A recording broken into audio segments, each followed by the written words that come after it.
할렐루야. 할렐루야. 네, 주님의 이름으로 환영합니다.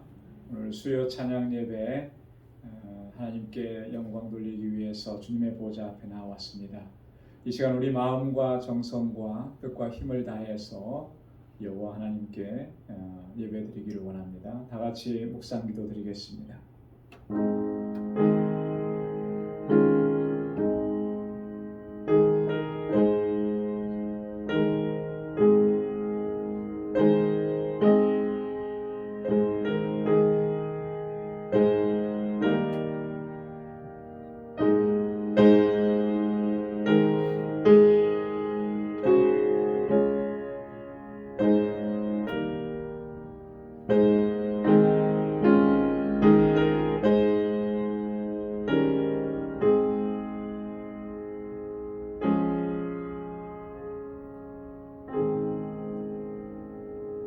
왕이신 나의 하나님이여, 내가 주를 높이고 영원히 주의 이름을 송축하리이다.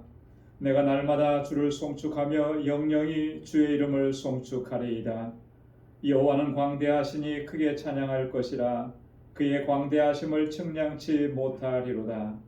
대대로 주의 행사를 크게 칭송하며 주의 능한 일을 선포하리로다. 아멘.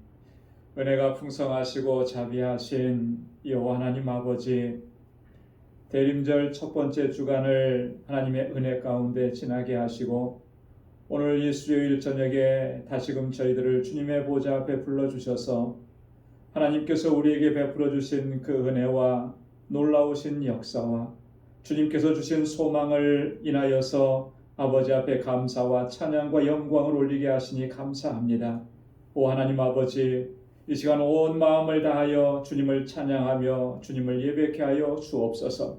세상의 모든 무거운 짐들을 다 내려놓게 하시고 오직 주님만 바라보게 하여 주옵소서.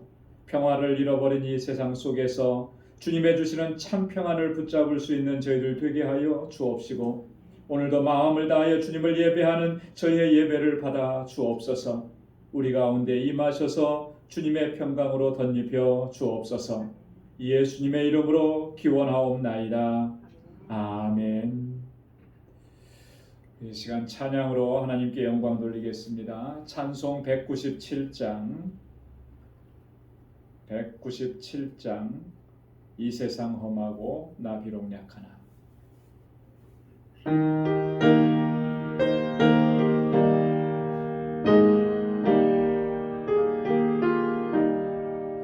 이 세상 험하고 나 비록 약하나 늘 기도 힘쓰며 큰 권능 얻겠네. 주의 은혜로 배속하여서 붉은 죄 눈같이 위겠네. 주님의 권능은 한없이 크오니 돌 같은 내 마음 못 녹여주소서.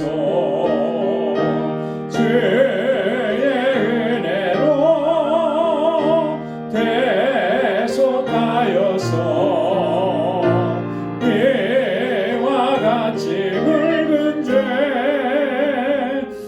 눈같이 위겠네. 내 맘이 약하여 늘 넘어지오니 주 예수 힘주사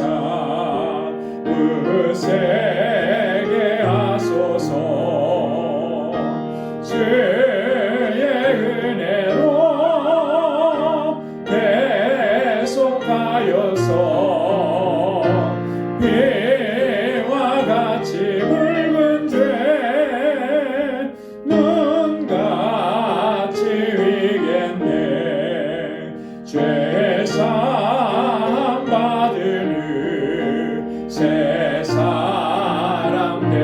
가여서 주 앞에 서는 날 늘 찬송하겠네. 주의 은혜로 계속하여서 비와 같이 붉은 죄 눈같이 위겠네. 4절이요. 죄 사함 받으니 새 사람 되어서 주 앞에 서는 날 늘 찬송하겠네. 주의 은혜로 계속하여서 비와 같이 붉은 죄 눈같이 위겠네.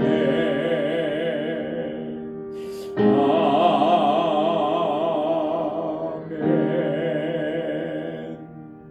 피와 같이 붉은 우리의 모든 죄가 우리 주님의 그 십자가 보혈로 눈과 같이 희어지게 된 줄로 믿습니다. 우리 91장 슬픈 마음 있는 사람 힘차게 박수하면서 찬양하겠습니다.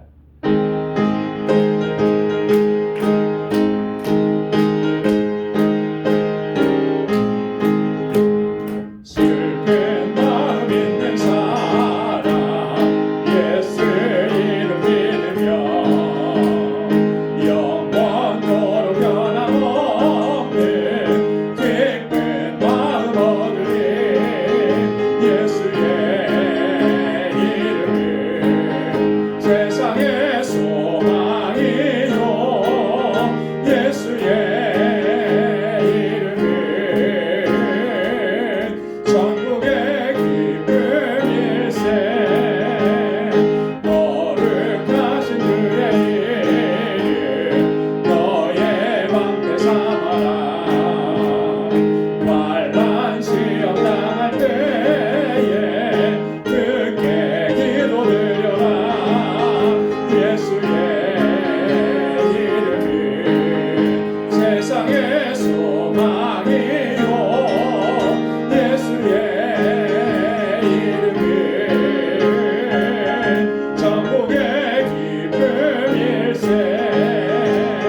존귀하신 그의 이름 우리 기쁨대로다.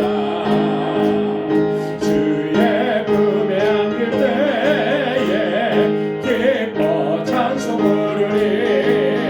예수의 이름은 세상의 소망이요. 예수의 이름은 천국의 기쁨일세. 우리 갈 길 나가느에 보좌 앞에 나아가 왕의 왕께 경배하며 멸류관을 드리리. 예수의 이름은 세상의 소망이요. 예수의 이름은 천국의 기쁨일세. 우리 갈 길 나가느에 보좌 앞에 나아가 왕의 왕께 경배하며 멸류관을 드리리. 예수의 이름은 세상의 소망이요. 예수의 이름은 천국의 기쁨일세. 예수의 이름은 세상의 소망이요. 예수의 이름은 천국의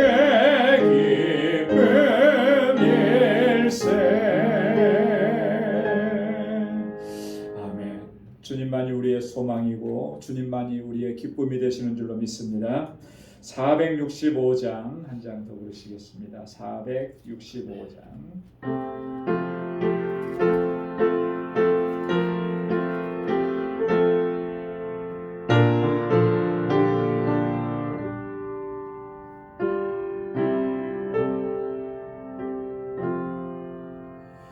구주와 함께 나 죽었으니 구주와 함께 나 살았도다. 영광의 기약이 이르도록 언제나 주만 바라봅니다. 언제나 주는 날 사랑하사 언제나 새 생명 주시나니 영광의 기약이 이르도록 언제나 주만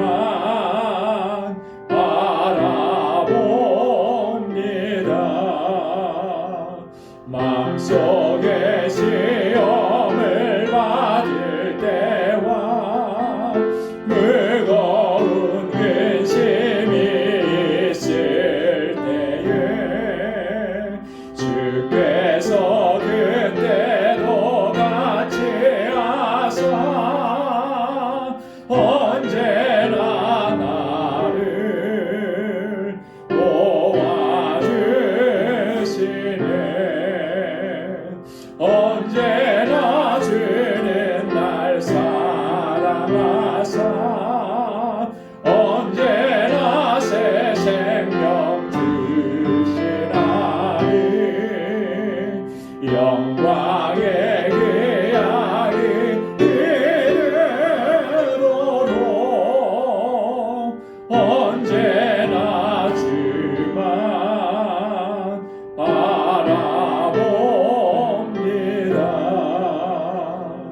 뼈 아픈 눈물을 흘릴 때와 쓰라린 마음으로 탄식할 때 주께서 그때도 같이 하사 언제나 나를 생각하시네. 언제나 주는 날 사랑하사 언제나 새 생명 주시나니 영광의 기약이 이르도록 언제나 주만 바라봅니다. 내 몸의 약함을 아시는 주 못 고칠 질병이 아주 없네. 괴로운 날이나 기쁜 때나 언제나 나와 함께 계시네. 언제나 주는 날 사랑하사 언제나 새 생명 주시나니 영광의 기약이 이르도록 언제나 주만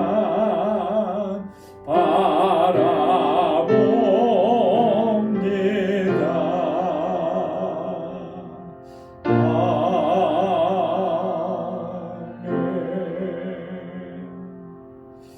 항상 주님만 바라보고 주님만 의지하고 믿음으로 나아가는 우리 모두가 되길 소망합니다.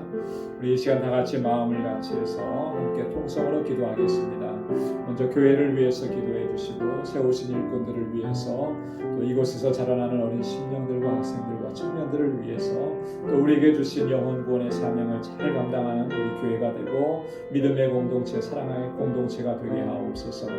또 선교지에 있는 우리 선교사님들과 멕시코 선교지 우리 정덕서 선교사님, 알라메다 방주교회를 위해서 또 우리 지체들 가운데 육신이 연약한 분들, 연로하신 어르신들을 위해서 또 여러 가지 힘들고 어려운 상황 속에서 고통하는 우리의 형제와 자매들을 위해서 같이 기도해 주시고 오늘 이 시간 주님 앞에 가지고 나온 우리의 간절한 기도의 제목도 이 시간 함께 주님 앞에 아뢰겠습니다. 다 같이 통성으로 기도하겠습니다. 아버지 하나님, 주님의 사랑 가운데 감사합니다. 아버지 하나님, 이 대림절 첫 번째 주간을 보내면서 하나님께서 우리에게 주신 소망을 붙잡게 하시고 주님 의지하게 하시니 하나님 감사합니다. 이 땅에는 소망이 없습니다.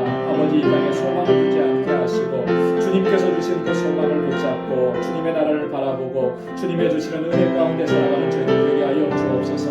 연약하고 어리석고 우둔하여서 자주 넘어지고 쓰러졌었습니다. 불쌍히 여겨주시고 긍휼히 여겨주시고 다시금 일으켜 세워주시고 아버지 주의 은혜 안에 거할 수 있도록 인도하여 주옵소서. 아버지 하나님, 이 시간 저희들 마음을 같이 하고 뜻을 같이 하여서 아버지 앞에 간구하고 부르짖습니다. 주님께서 세워주신 우리 방주재단 지난 21년 동안 주께서 은혜 베푸시고 귀한 역사 이루시고 여기까지 인도해 주심을 감사합니다. 진정한 믿음의 공동체와 아름다운 사랑의 공동체로 견고하고 든든하게 서게 하시고 이름 그대로 구원의 방주로서의 사명을 잘 감당할 수 있도록 도와주옵소서. 성령으로 충만하게 하여 주옵소서. 우리 방주의 모든 믿음의 권속들 한 사람 한 사람을 주께서 붙잡아 주시고 아버지 주의 귀한 일꾼들로 세워 주옵소서. 특별히 아버지 하나님, 기름 부어 세우신 주의 종들과 하나님의 신실한 일꾼들, 아버지 하나님 각 기관들마다 세워주신 하나님의 종들을 붙잡아 주시고 아버지 하나님, 주님 앞에서 충성스러운 일꾼들로 서게 하여 주옵소서. 아버지 하나님, 주님의 몸된 교회와 하나님의 영광을 위해서 아버지 늘 헌신하고 눈물로 기도하며 수고하고 애쓰는 저들의 수고를 하나님 기억해 주시고 저의 눈물의 기도를 기억하여 주시고 하나님, 정말 이 재단이 정말 저들의 아버지 하나님 이 수고와 헌신과 충성으로 말미암아 아름답게 세워져 갈 수 있도록 은혜 베풀어 주옵소서. 아버지, 서로 사랑하게 하시고 아버지 마음과 뜻을 같이 할 수 있도록 도와주시고 아버지 하나님, 주께로부터 받은 그 사랑으로 아버지 하나님 우리의 형제와 자매를 사랑하고 서로 섬길 수 있는 귀한 공동체 되게 하여 주옵소서.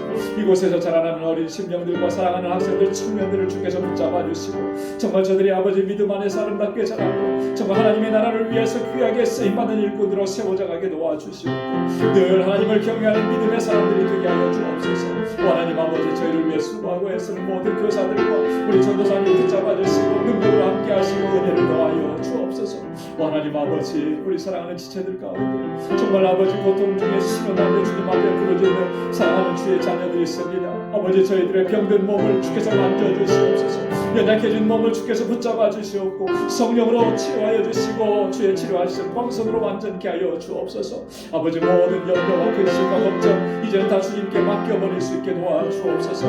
근심과 걱정 우환이 없게 하여 주시고 주님의 주시는 평강을 누리고 기쁨을 누리고 아버지 하나님의 주님께 늘 기쁨으로 주님을 찬양하고 섬길 수 있는 하나님의 신실한 백성들 되게 하여 주옵소서. 간절한 기도의 제목이 있습니다. 마음의 소원이 있습니다. 우리 사랑하는 식구들을 위해서, 우리 자녀손들을 위해서, 아버지 하나님 우리 직장을 위해서, 아버지 또한 우리 사업장을 위해서 늘 눈물로 기도합니다. 사랑하는 주의 종들의 기도에 들어주시고 응답해 주시고 선하신 응답을 허락하여 주옵소서. 특별히 우리 사랑하는 자녀손들이 정말 아버지의 저희들의 진로를 하나님께서 책임져 주시고 인도하시사 선한 길로 복된 길로 형통하게 이끌어 주시옵소서. 세계 곳곳에서 주의 복음을 전가하는 우리 선교사님들 아버지께서 늘 눈동자와 같이 지켜주시고 아버지 하나님 이 복음의 사역, 생명의 사역을 감당하게 부족함 없도록 하나님 건강 지켜주시고 안전하게 하시고 또한 저들의 필요한 모든 것들을 채워주셔서 부족함이 없게 하여 주옵소서. 우리의 떠나온 조국을 아버지께서 평강 가운데 지켜주시고 주님의 몸된 교회와 하나님의 백성들이 바로 서게 하여 주셔서 아버지 하나님 모든 가운데로 추락하는 아버지 하나님 이 백성을 하나님께로 인도하게 부족함 없게 하시고 저희가 살아가고 있는 이 땅에도 하나님 다시금 긍휼을 베풀어 주셔서 아버지 영적으로 다시 회복되는 은혜 허락하여 주시고 아버지 믿음의 사람들이 다시금 일어서게 하여 주시고 아버지 하나님 이 세계를 하나님의 뜻대로 이끌어갈 수 있는 귀하고 복된 나라 되게 하여 주시옵소서. 오늘 이 시간도 주님 앞에 나왔습니다. 말씀을 사모하여 나와 은혜를 사모하여 나와서 사모하는 심령 가운데 하나님 은혜로 채워 주시옵소서. 말씀의 능력을 느껴주시고 주님 앞에 새롭게 결단하는 은혜의 시간이 되도록 주님 역사하여 주옵소서. 모든 감사와 찬양 영광을 주님 앞에 올려드립니다. 감사합니다. 예수님의 이름으로 간절히 기도드리옵나이다. 아멘.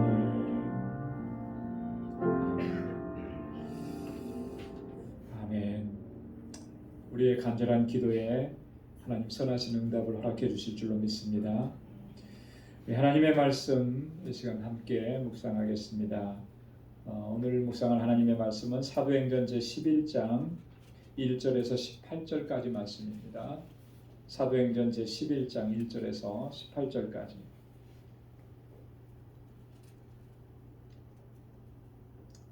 우리 한 절씩, 제가 한 절, 여러분들 한 절 이렇게 교독하도록 하겠습니다. 1절부터 공독하겠습니다.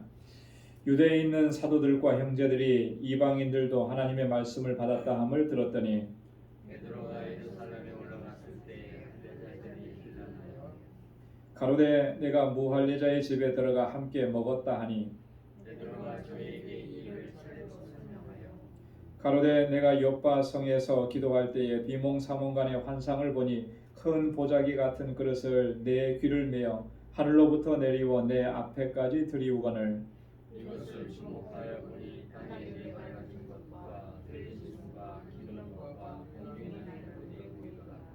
또 들으니 소리 있어 내게 이르되 베드로야 일어나 잡아 먹으라 하거늘 내가 가로되 주여 그렇사옵나이다. 속되거나 깨끗지 아니한 이로는 언제든지 내 입에 들어간 일이 없나이다. 또 하늘로부터 두 번째 소리 있어 내게 대답하되 하나님이 깨끗하게 하신 것을 내가 속되다 말라 하더라. 이런 일이 세 번 있은 후에 모든 것이 다시 하늘로 올라가라. 마침 세 사람이 내 우거한 집 앞에 섰으니 가이사랴에서 내게로 보낸 사람이라. 성령이 내게 명하사 아무 신발로 얻게 가시매 이어서 형제도 나와 함께 가서 그 사람 집에 들어가니 그가 우리에게 말하기를 천사가 내 집에 서서 말하되 내가 사람을 요빠에 보내어 베드로라 하는 시몬을 청하라. 그가 너와 내 온수에 부어놓는 말씀을 내게 이르리라 보았다 하거늘 내가 말을 시작할 때에 성령이 저희에게 임하시기를 처음 우리에게 하신 것과 같이 하는지라. 내가 주의 말씀에 요한은 물로 세례 주었으나 저희는 성령으로 세례 받으리라 하신 것을 생각합니다. 그런즉 하나님이 우리가 주 예수 그리스도를 믿을 때에 주신 것과 같은 선물을 저희에게도 주셨으니 내가 누구간데 하나님을 능히 맡겠느냐 하더라. 저희가 이 말을 듣고 잠잠하여 하나님의 영광을 돌려 가로되 그러면 하나님께서 이방인에게서 생명을 주시리라 하니라. 아멘. 할렐루야. 예. 우리가 지난주까지 4주간에 걸쳐서 사도행전 10장에 나타난 사건들을 좀 자세하게 살펴봤습니다. 사도행전 10장은 고넬료와 그의 가족들 일가 그리고 또 그의 친구들까지 모두가 다 성령 충만하게 되고 또 세례를 받는 그런 내용이 기록되어져 있다 그랬어요. 그 이방인 선교에 대한 그 앞으로 장차 이제 하나님께서 행하실 이방인 선교에 대한 예시를 보여주는 그런 장면이었다라고 했는데요. 사도행전 10장 끝부분에 보면 그 성령께서 고넬료의 식구들에게 아주 강력하게 임했습니다. 베드로가 하나님의 말씀을 전하는데 그 하나님의 말씀을 다 끝내기도 전에, 근데 오늘 본문에 보면 베드로의 증언을 보면 하나님의 말씀을 시작할 때에 이제 이렇게 했어요. 그러니까 말씀을 듣는 중에 성령의 임재를 그들이 경험을 했던 것이죠. 그리고 나서 이미 성령 체험을 했는데 세례 못 받을 이유가 없는 거죠. 이미 하나님께서 저들을 구원하셨는데 그 구원의 표시로 외적 증거로 보여주는 이 세례 못 받을 이유가 없다는 거죠. 그래서 베드로가 그들을 다 물로 세례를 베푸는 이런 내용까지 있었고요. 그때 그 은혜의 감격이 얼마나 강했었는지 고넬료와 그의 가족들이 베드로를 더 붙들었어요. 더 간청했습니다. 하나님의 말씀이 더 듣고 싶은 거죠. 그래서 10장 48절에 보면 베드로가 그곳에서 며칠 더 유했다. 뭐 유해가지고 거기 머물면서 세상 사는 얘기 했겠습니까? 아니죠. 하나님의 말씀을 전한, 예수 그리스도에 대한 복음에 대한 말씀을 전한 거예요. 그렇게 하고 이제 베드로는 다시 예루살렘으로 올라온 것입니다. 오늘 11장에 있는 말씀은 베드로가 돌아왔을 때 그 예루살렘 초대교회 안에서 이 베드로에게 했던 그런 보였던 반응들을 오늘 본문에 기록을 하고 있는 거예요. 그래서 오늘 함께 봉독한 1절부터 17절까지의 말씀을 좀 제목으로 정한다 그러면 그 할례자들의 혼란에 대한 베드로의 변론이다, 이렇게 제목을 정해볼 수가 있습니다. 베드로가 참 고넬료의 집안에서 경험했던 거는 베드로도 사실 놀라운 경험이었잖아요, 그죠? 이방인에게 하나님께서 역사하시는 것을 직접 눈으로 봤으니까 정말 놀랍고 황홀하고 또 성령으로 충만한 그런 경험을 했는데, 예루살렘으로 돌아오니까 정반대에 부딪히게 되는 거죠. 거기에서 특별한 게 그 할례자들이라 그랬는데, 이 할례자들이 베드로를 공격하기 시작한 거예요. 혼란했다 그랬거든요. 혼란, 공격하기 시작한 겁니다. 여기에 대해서 베드로가 차근차근 설명을 하는 거죠. 그래서 본문의 말씀을 보면은 1절부터 3절까지는 할례자들이 베드로를 혼란하는 그런 내용이 기록되어 있고, 4절부터 17절까지는 좀 길게 베드로가 변론하는 내용입니다. 이 변론하는 내용에 보면 하나님께서 역사하신 그 내용들을 조목조목 설명을 하는 거죠. 그리고 마지막 이 변론의 끝에 갔을 때 베드로의 말을 듣고 모두가 다 하나님의 역사하심을 인정하지 않을 수가 없었다는 거죠. 그래서 18절에 보면 하나님께 영광을 돌렸더라, 이렇게 기록을 하고 있습니다. 이게 오늘 본문의 내용인데요. 자, 그러면 본문의 말씀을 좀 자세하게 좀 살펴보면서 함께 은혜를 나누기를 원합니다. 먼저 첫 부분이 1절부터 3절입니다. 베드로에 대한 할례자들의 혼란이라고 했어요. 이 할례자라고 하는 이 말은 여기 기록해 놓은 것처럼 유대교에서 기독교로 개종한 사람들 가운데 특별히 율법주의적인 성향이 강한 사람들을 얘기하는 거예요. 자, 유대인들은 남자라면은 반드시 태어난 지 8일 만에 할례를 받게끔 되어 있습니다. 근데 만약에 유대인인데 할례를 받지 않았다 그러면, 뭐 그런 사람이 있었는지는 모르겠지만 할례를 받지 않았다 그러면 할례 받지 못한 자라는 그런 소리를 들었어요. 그건 저주예요, 저주. 심판받은 자다, 멸망당할 자다라고 하는 말과 똑같은 것이죠. 그만큼 유대인들은 하나님의 선민, 하나님의 백성이었다라고 하는 것을 몸의 표시로 지니고 다녔다. 그걸 아주 최고의 가치로 그렇게 생각을 했었습니다.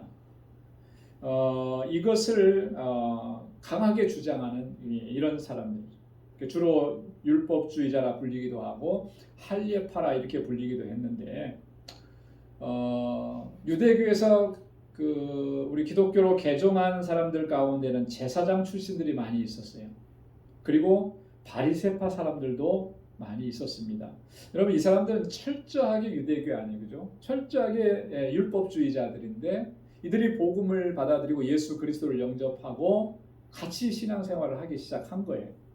그 사도행전 6장 17절에 보면 제자의 수가 심히 많아졌는데 그 중에 어떤 사람들도 있었냐면 허다한 제사장의 무리도 이 도에 복종하니라, 이렇게 얼마만큼의 제사장들이 예수 그리스도의 복음을 받아들였는지는 모르겠지만 하여튼 많았던 건 분명해요. 허다한 제사장의 무리라, 이렇게 얘기했죠. 자, 그런데 이 제사장 출신들, 또 율법주의적인 바리새파 사람들, 뭐 이런 사람들은요, 여전히 그 율법주의적인 사고방식, 신앙관 이런 것들을 버리지 못하고 그것을 끝까지 부여잡았던 거예요.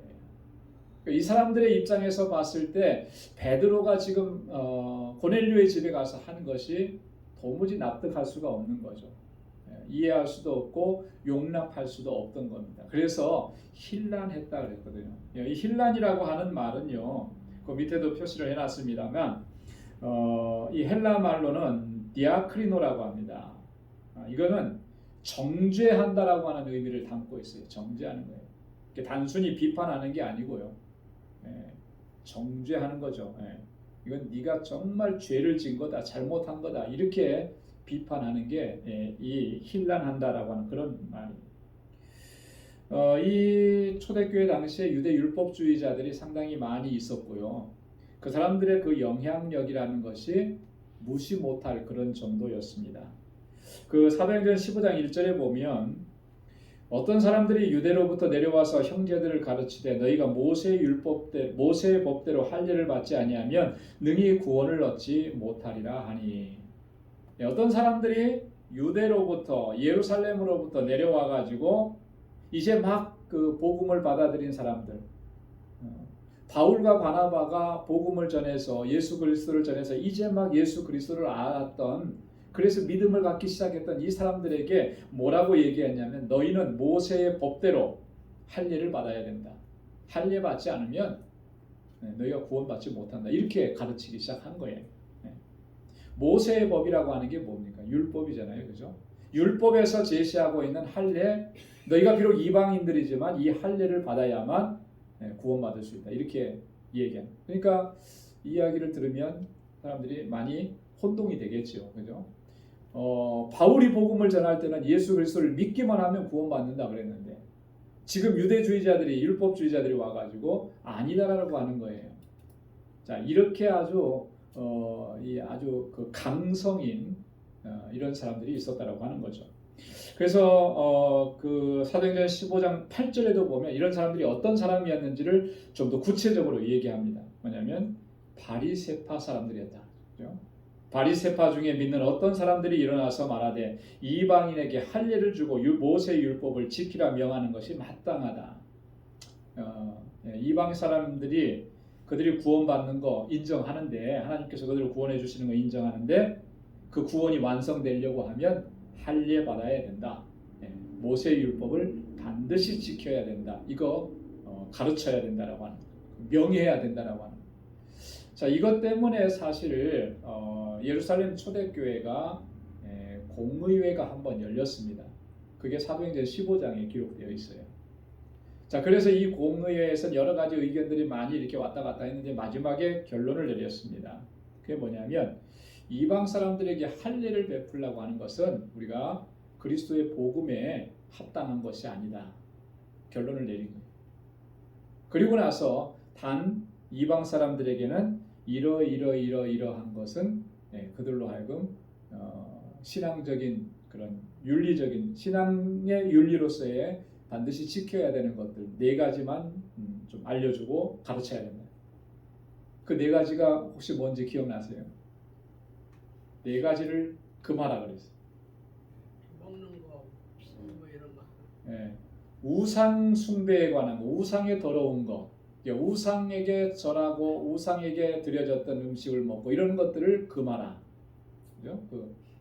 또 하나는 음행에 대한 음행하는 일들을 금하라. 그리고 또 하나는 음식을 먹는 거에 있어서 목매여 죽인 것들은 절대 먹지 마라. 그리고 피를 금하라. 요 4가지를 금하라 명령하고. 근데 그 안에는 할례라는 말이 들어갔어요? 안 들어갔어요? 안 들어갔죠. 그죠? 그렇게 해서 바울이 복음을 전했던 그 지역에 이방인 크리스찬들을 향해서 요것만 가르쳐주면 된다 하고 그렇게 결론을 내렸던 것이 있습니다. 어쨌든 이렇게 히브리파 사람들, 바리새파 사람들, 또 뭐 이 유대 율법주의에 아주 강한 성향을 가지고 있었던 사람들이 이렇게 베드로를 힐난했던 것입니다. 이 사람들은요 어느 정도까지였냐면 헬라파 유대인들에게도 굉장히 그들도 차별할 정도로 배타성이 강한 그런 사람들이에요. 여러분 헬라파 유대인들이라 그러면은 어떤 사람들이라면 그 핏줄이 유대인이에요.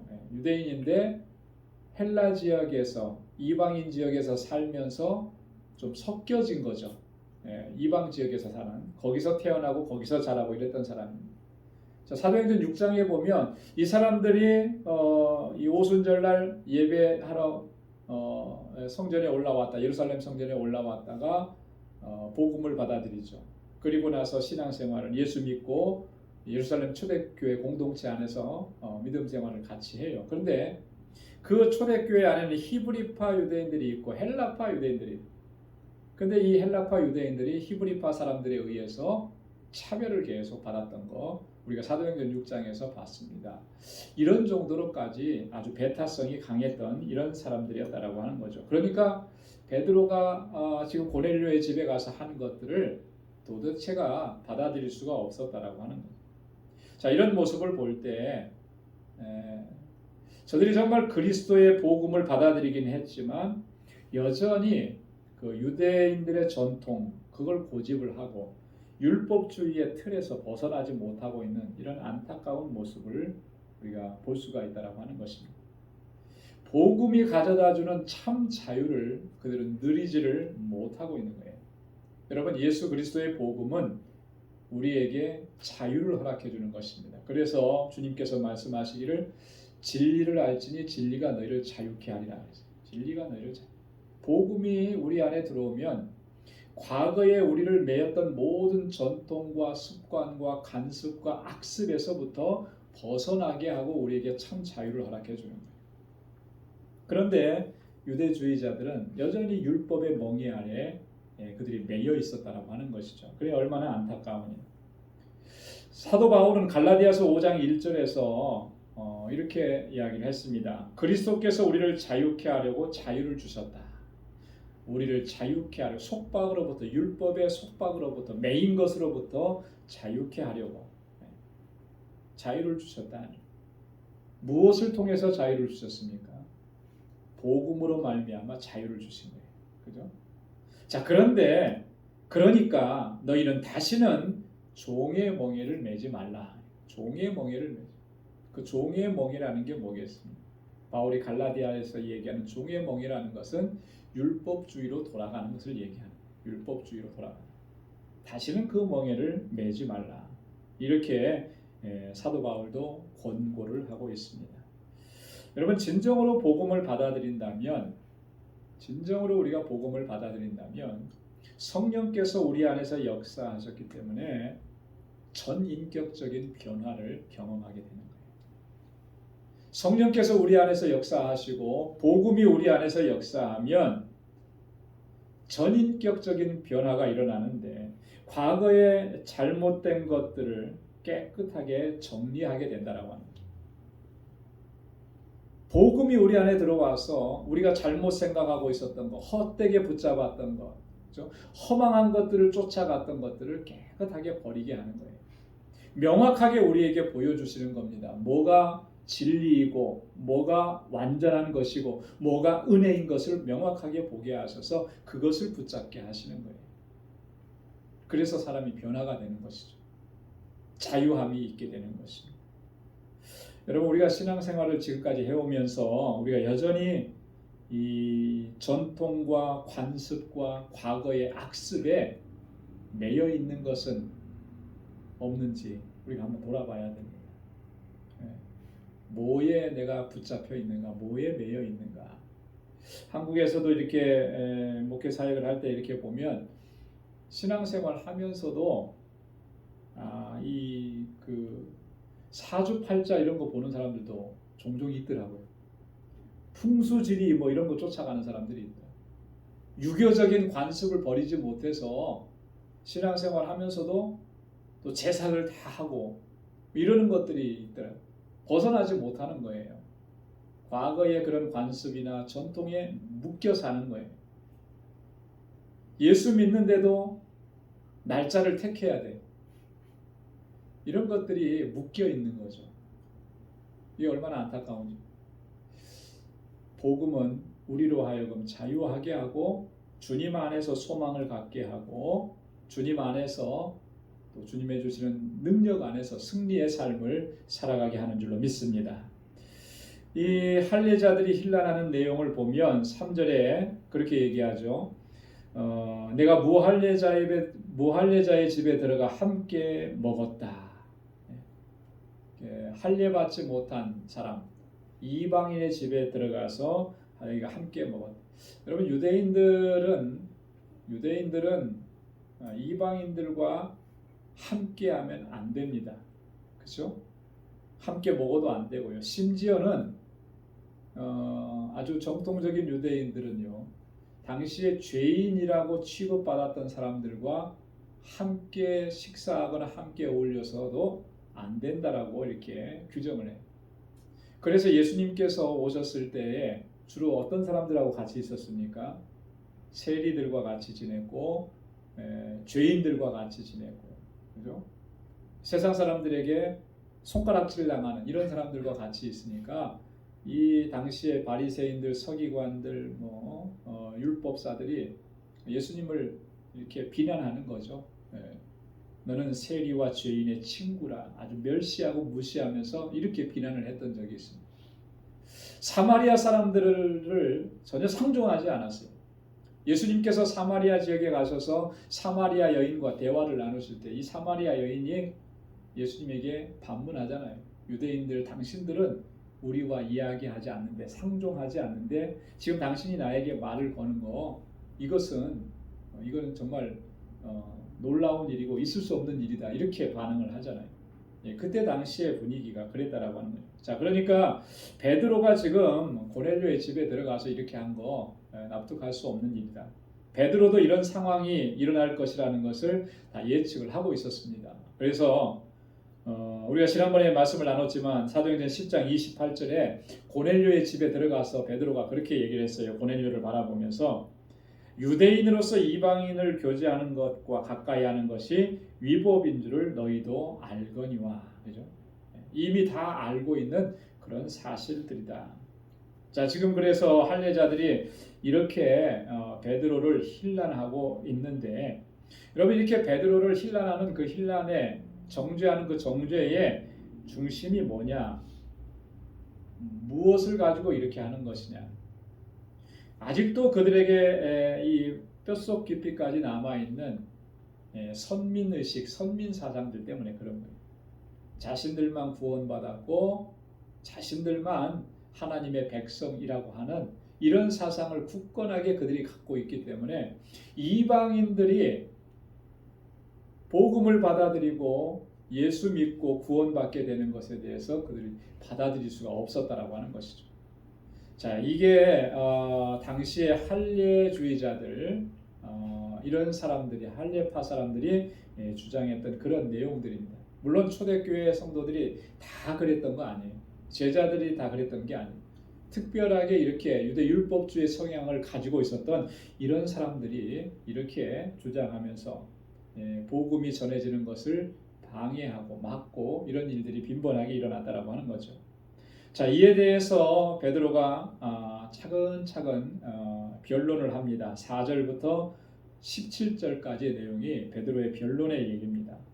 4절에 보면 베드로가 저희에게 이 일을 차례로 설명하여 그렇게 얘기합니다. 이 일이라는 게 어떤 일이겠습니까? 할례자들이 힐난하는 그런 일이죠. 그리고 베드로가 겪었던 그런 일들이에요. 하나님께서 자신에게 보여주신 환상의 일입니다. 그걸 차근차근 설명해줘요. 자기에게 하나님께서 어떤 환상을 보여주셨는지, 또 성령의 지시하심과 인도하심을 또 이야기합니다. 내 마음대로 내 뜻대로 한 것이 아니고 성령께서 지시하시고 성령께서 나를 이끌어 주셨다. 이걸 쭉 얘기해요. 고넬료의 가정에 갔을 때 고넬료의 일가와 친구들에게 성령이 임하신 그 사건을 또 자세하게 설명을 합니다. 사실 그게 핵심이잖아요, 그죠? 고넬료의 가정에 성령이 어떻게 임하셨는지 그걸 쭉 얘기하고, 그리고 나서 마지막에 세례를 베풀었던 이런 장면들까지 차곡차곡 얘기해요. 자, 베드로가 이렇게 변론하면서 그가 지금 강조하고 있는 게 뭡니까? 뭘 얘기하고자 하는 거예요? 베드로가 지금 이렇게 쭉 있었던 일들을 쭉 설명해 주면서 베드로가 강조하는 것은 이 모든 일들이 하나님께서 하신 일이라고 하는 것을 증거하는 거예요. 내가 임의대로 내 생각 가지고 한 것이 아니고 하나님께서 행하셨다.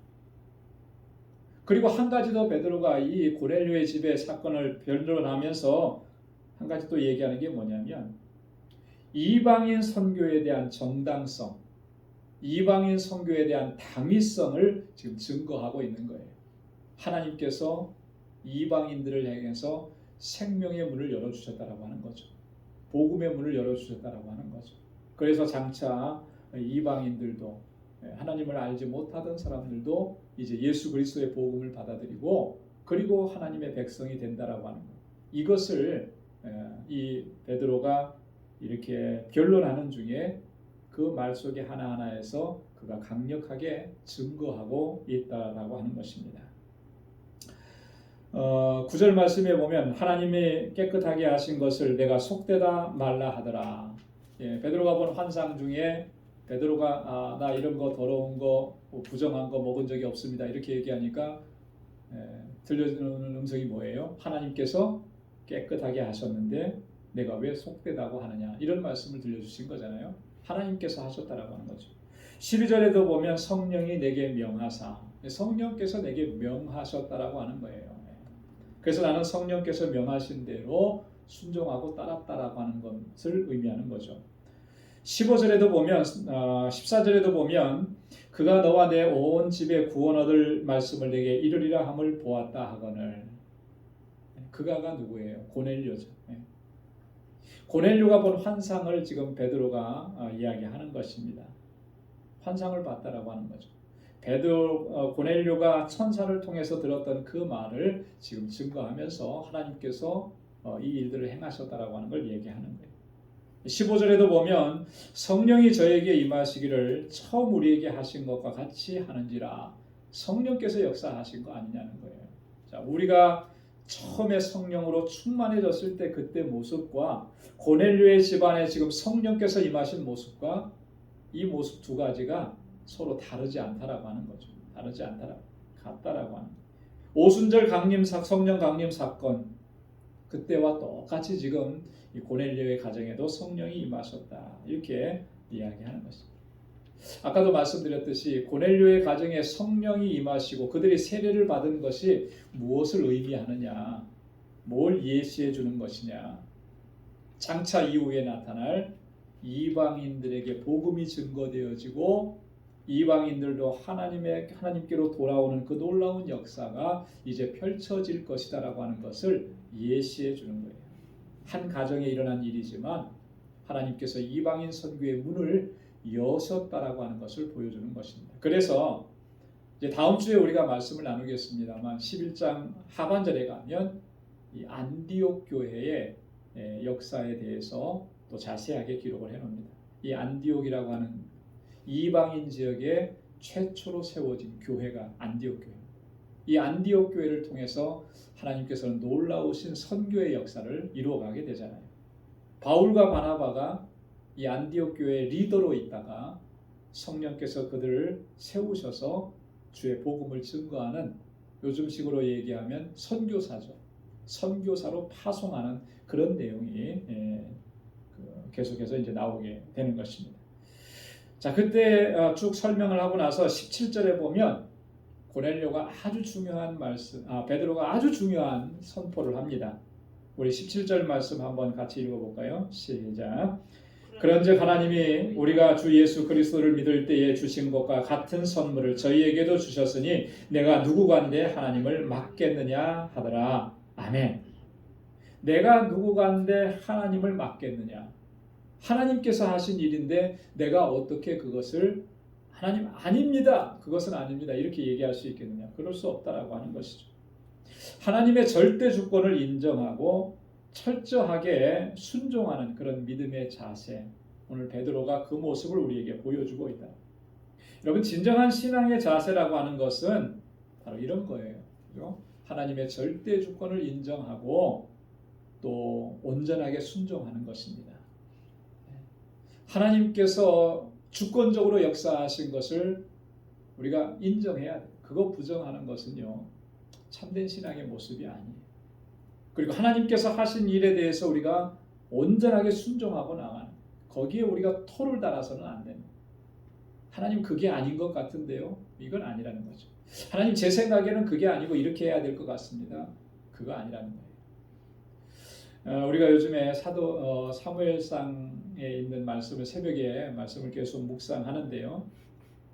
사울은 그랬어요. 사울은 하나님께서 명하신 그 명령을 자기 마음과 자기 생각대로 바꿔버렸어요. 하나님께서 이렇게 말씀하셨으면 그대로 따라야 되는 것인데 자기 생각에 이렇게 해야 되겠다.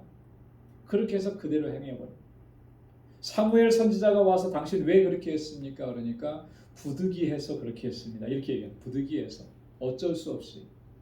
여러분 하나님께서 하신 말씀 앞에 우리가 어쩔 수 없이 그렇게 했습니다. 부득이해서 이거 아니거든요. 여러분 사람들과의 관계에 있어서는 그게 어떻게 보면 용납이 될 수 있을지 몰라요. 그죠? 어떤 사람이 이렇게 해달라고 했는데 그대로 못했어요. 뭐 그게 상황이 안 되고 뭐 이래서 그래서 부득이해서 이렇게 했습니다 하면 뭐 그게 이해가 될 수도 있을지. 근데 하나님의 말씀에 대해서 우리가 그런 자세를 결코 가져서는 안 된다라고 하는 거죠. 하나님의 말씀하신 거는요 무조건적인 순종입니다. 그래서 사무엘상 15장 22절 23절에서 사무엘 선지자가 사울 왕에게 아주 강하게 얘기합니다. 그 강하게 얘기하는 게 뭐냐면 여호와께서 번제와 다른 제사를 그 목소리에 순종하는 것을 좋아하심 같이 좋아하시겠느냐. 하나님께서 가장 좋아하시는 게 뭐라는 거예요? 하나님의 말씀에 하나님의 목소리에 순종하는 것을 제일 좋아하신다는 거죠. 순종이 제사보다 낫고 듣는 것이 수양의 기름보다 낫다 그랬습니다. 순종이 없는 제사 그거 아무것도 아니라는 거죠. 오히려 하나님을 기만하는 거라는 거예요. 순종이 없는 제사는 하나님을 망령되게 여기는 거예요. 그걸 하나님 기뻐하시겠네요. 그래서 우리가 하나님 예배하고요, 봉사하고 섬기고 뭐 다 할 때 정말 내가 하나님의 뜻에 하나님의 말씀에 온전히 순종하고 있는 것이냐 라고 하는 것을 늘 살펴야 돼요. 여러분 이거 살피지 않으면요 우리가 하나님 앞에 한 그런 모든 종교적인 행위들은 하나님을 기쁘시게 하는 것이 아니라 오히려 하나님을 진노하게 하는 그런 행위가 돼요. 이거 아주 정말 우리가 심각하게 생각을 해야 하는 것입니다. 그래서 나의 모든 삶이 하나님의 말씀에 철저하게 순종하는 모습으로 나아갈 때 우리가 행하는 모든 일들이 하나님의 기쁨이 되는 줄로 믿습니다. 우리가 스스로에게 질문을 해보길 바랍니다. 나는 정말 하나님의 절대 주권을 인정하고 있느냐? 하나님의 뜻하심에 내가 온전하게 순종하고 있느냐? 여러분 어떤 것 같아요? 하나님의 주권 인정하십니까? 하나님의 뜻에 여러분 온전히 순종하고 계십니까? 늘 질문을 해야 돼요. 여러분 이 물음에 대한 답을 할 때 그 출발점은 뭐냐면 하나님의 뜻을 묻는 것에서부터 출발하는 거예요. 무슨 얘기냐면 우리가 항상 매일매일의 삶 속에서 어떤 일을 할 때 정말 하나님의 뜻을 내가 묻고 있느냐라고 하는 거예요. 그렇죠? 하나님의 뜻을 묻고 있는. 하나님의 뜻을 묻지 않으면 하나님의 뜻이 뭔지 알 수도 없고요. 하나님의 뜻에 우리가 순종할 수도 없어요. 하나님의 뜻이 뭔지 모르는데 어떻게 하나님의 뜻에 순종할 수가 있겠어요? 내 마음대로 생각하는 거죠. 내 마음대로 판단하고 내 마음대로 결정하는 것이죠. 그렇기 때문에 우리가 정말 모든 순간순간에 어떤 일을 하든지 정말 하나님의 뜻을 물어야 돼요.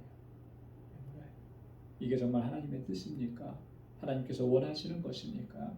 이게 정말 바르게 결정하는 것입니까? 도대체 내가 하는 일들이 정말 하나님의 뜻이 무엇인지 바르게 결정하는 것이 뭔지를 잘 모를 때 하나님 정말 하나님의 뜻대로 결정할 수 있도록 하나님 내게 역사해 달라. 내게 지혜를 허락해 달라. 은혜를 허락해 달라. 날마다 우리가 그렇게 간구하고 하나님의 뜻을 구해야 됩니다. 그렇게 구하는데 하나님께서 하나님의 뜻을 알려주시지 않을까요? 우리가 구하지 않기 때문에 하나님의 뜻과는 전혀 상관없는 일들을 너무나 많이 해왔다라고 하는 거예요. 구하는 자에게는 하나님께서 반드시 응답을 해주십니다. 그것이 내가 정욕적으로 구하는 것이 아니고 하나님의 뜻을 구하는 것인데 하나님께서 왜 응답을 안 해주시겠냐는 거예요. 우리는요 하나님의 뜻을 묻는데 너무나 인색했어요. 사실 잘 묻지 않았어요. 그냥 내가 판단해서 내가 유리한 쪽으로 항상 선택하는 거예요. 이렇게 하면 내가 잘 될 것 같다. 이렇게 하면 사람들이 보니까 성공했대더라. 이렇게 하면 잘 됐대더라. 우리가 들었던 것들, 이런 것들을 기준으로 해서 선택을 했던 것들이 대부분이었더라고요. 솔직한 우리의 고백입니다. 저도 그렇게 고백할 수밖에 없고 아마 여러분들도 다 그럴 거예요. 이제부터라도 우리는 하나님의 뜻을 구하고 하나님께서 우리에게 보여주신 대로 인도하시는 대로 하나님의 절대 주권을 인정하면서 온전하게 순종하고 나아가야 할 줄로 믿습니다. 오늘 이렇게 베드로가 다 차근차근 잘 변론하고 나니까 그 결과가 어떻게 나타났습니까? 18절 말씀인데요. 우리 한번 같이 읽어보겠습니다. 저희가 이 말을 듣고 잠잠하여 하나님께 영광을 돌려 가로되 그러면 하나님께서 이방인에게도 생명 얻는 회개를 주셨도다 하니라. 아멘. 자, 처음에 분위기는 어땠습니까? 굉장히 좀 살벌했죠. 그죠? 힐난하는 말이 어떤 의미를 가진다 그랬죠? 정죄하는 의미를 가진다 그랬죠. 그죠? 자, 베드로를 향해서 손가락질하면서 정죄하고 그렇게 말하는 사람들이 한두 사람이 아니었는데 얼마나 분위기가 살벌했겠습니까? 그러나 하나님께서 베드로에게 성령으로 역사하시고 또 차근차근 설명하게 하시고 변론하게 하시고 하나님께서 하신 일들에 대해서 그들이 다 듣고 그리고 나서 그들이 보여준 반응이 잠잠했다. 잠잠. 이 잠잠했다라고 하는 말은 영어 성경에 보면 no objection, 반대하지 않았다는 거예요. 아무도 반대하지 않았다는 겁니다. 하나님께 영광을 돌렸다. 여러분 지금 하나님께 영광을 돌렸다라고 하는 이 말은 하나님의 주권을 인정했다라고 하는 말이죠. 그리고 하나님의 뜻과 하나님의 섭리를 온전히 순종했다라고 하는 그런 의미를 담고 있는 것입니다. 그래서 하나님께서 이방인에게도 생명 얻는 회개를 주셨다. 이렇게 고백합니다. 하나님께서 정말 이방인들도 구원하셔서 하나님의 백성, 하나님의 자녀가 되게 하셨다. 그들이 깨달은 거예요. 그리고 이렇게 고백한 것입니다. 오늘 우리가 이 마지막 부분에서 그들이 고백한 내용에서 한 가지 또 깨달을 것은 이거예요. 참된 신앙의 자세는 뭐냐? 잘못 판단할 수 있어요. 그죠? 잘못 생각할 수 있고 또 잘못된 자기 주장할 수도 있습니다. 그러나 하나님께서 깨닫게 하셨을 때 그것을 고수하지 않고 다 내려놓고 겸손하게 하나님의 뜻에 순종하는 것, 그것이 바로 참된 신앙의 모습인 줄로 믿습니다. 초대교회 안에 하마터면 큰 논쟁거리가 될 뻔했던 이 사건이 베드로의 지혜롭고 또 성령 충만한 가운데에서 차근차근하게 변론하면서 하나님께서 하신 일을 증거했을 때 결과가 어땠습니까? 놀라운 은혜로운 역사가 일어납니다. 모두가 다 하나님께 영광을 돌리고 하나님께서 하신 일들로 인해서 그들이 은혜가 충만해졌던 것을 경험할 수가 있었다라고 하는 것이죠. 오늘 이 전체적인 이 내용을 보면서 오늘 우리의 모습들도 한번 바르게 하나님 앞에 잘 세워갈 수 있기를 바랍니다. 하나님 앞에 내가 정말 온전하게 순종하는 자세로 나가고 있느냐, 하나님의 절대 주권을 인정하고 있는가, 정말 하나님께서 행하신 일을 이렇게 우리가 담대하게 선포하고 증거하고 있는가, 또 그렇게 할 수 있는 저와 여러분들이 다 될 수 있기를 주님의 이름으로 축원합니다. 기도하겠습니다. 아버지 하나님 참 고맙고 감사합니다. 이 저녁에 저희들 이렇게 불러주시고 하나님 찬양하게 하시고 기도하게 하시고 또 하나님의 귀하신 말씀을 저희들에게 들려주시니 고맙습니다. 초대 예루살렘 교회에서 있었던 이 귀한 일들이 오늘 우리의 신앙의 여정 속에 하나님 정말 바른 길을 제시하는 은혜로운 말씀들이 되게 하여 주옵소서. 하나님께서 행하신 그 놀라우신 일들, 하나님의 귀하신 역사들, 그로 인해서 우리가 하나님을 찬양하고 주께 영광 돌리고 또 주께서 행하신 일들을 온전하게 선포하고 증거하며 살아가는 저희들 되게 하여 주옵소서. 하나님의 주권적인 역사를 인정하게 하시고 하나님의 뜻에 온전하게 순종하는 믿음의 자세를 늘 견지할 수 있도록 도와주옵소서. 나를 주장하지 않게 하시고 철저하게 나는 내려놓게 하시고 하나님의 뜻을 구하며 주의 인도하심을 구하는 우리 방주의 모든 믿음의 권속들이 다 되게 하여 주옵소서.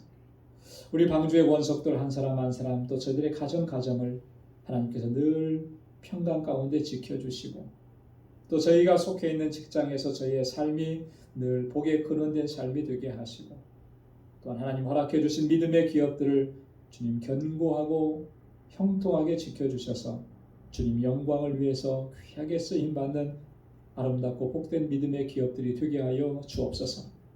오늘 이 밤에도 우리 방주의 모든 믿음의 권속들 주님의 주시는 평강 가운데 쉼을 얻게 하시고 또 새 힘 주셔서 내일 새날을 기쁨으로 시작할 수 있도록 은혜 베풀어 주옵소서.